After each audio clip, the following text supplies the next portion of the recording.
What is going on, guys? We're working on the Saturn Ion right here, and we're going to be replacing some spark plugs today. Just welcome back to the channel, Daring Motors. Today we're just going to be doing a little tune-up. So I made a video before about doing some spark plugs on a Kia, but today we're working on the old Saturn Ion.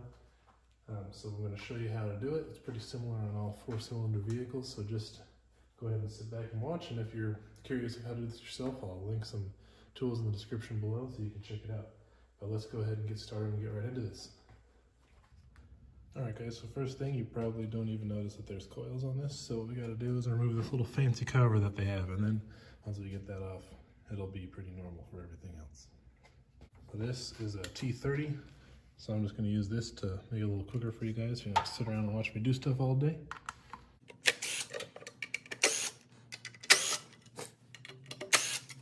Okay, got those four removed. We're going to go ahead and just pop this off right here. And now we have our 4 ignition coils.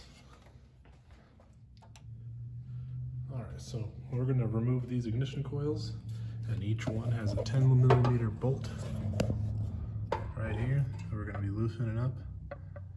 Some cars have 8mm, some have others, but today we got 10. So a lot of times you also can disconnect this connector, but we got enough movement in this connector that I'm gonna actually leave it connected, so we don't even have to worry about that.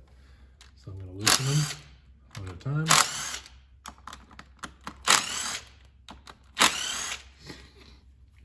One, two, three, 4. All right. So we got those loose. Now we're gonna pop out a coil. Now we're gonna go ahead and pull that spark plug right on out of it. I'm gonna pop this guy off. Just kind of set it aside for a second. Grab our ratchet with our spark plug socket. Then just break it loose.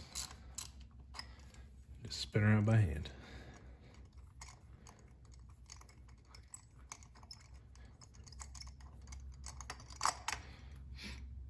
There we go. There we have it.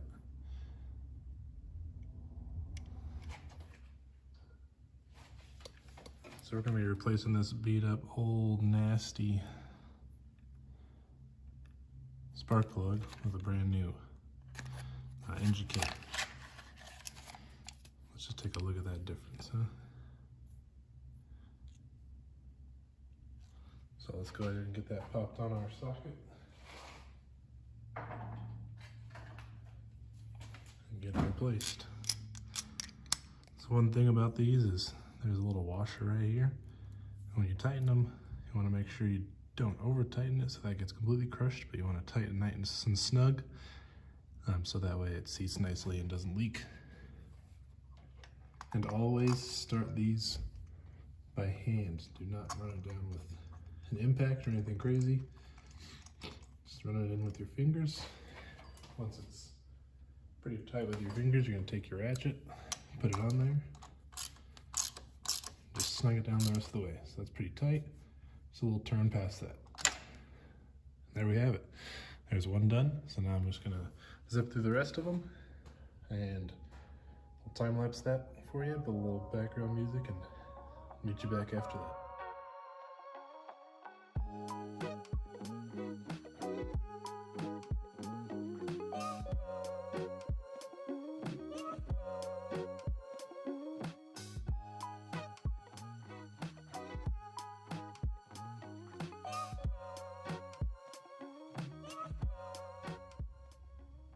Alright guys, so we got all 4 of those spark plugs changed out, and I know there's going to be the comments of saying you didn't put dielectric grease in the boots, it's going to be terrible, or you're going to say you should have blown out all the spark plug holes before you pulled them out. Yeah, those are all good things you can do, but today we're just going to do it like this, the simplest way that you can.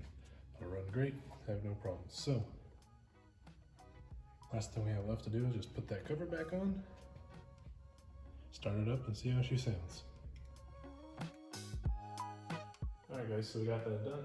Let's go ahead and start it up, see how she runs, see how she sounds. Open the door so we don't, poison it. But yeah, we got that done. Let's make sure it's all good, and we'll check it out.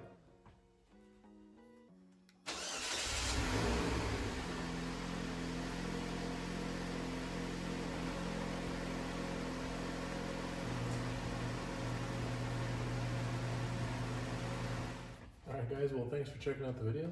We got those spark plugs changed out, and that's something that definitely you can do in your garage or even in your driveway. It's not that hard. I'll link the tools in the description. It's just simple ratchet and spark plug socket, maybe an extension, but most of you guys can get that and make it work. So if you have any questions or comments, go ahead and leave them down in the description, not in the description, in the comment section. I'll leave a description of the tools I used. So if you have any ideas on videos you'd like to see, let me know. I'm trying to be better about making some videos and uploading more often. So the best way to make that happen is by you hitting that like button and subscribing so we can make things happen and have more videos for you guys to check out. So thank you for tuning in. See you next time.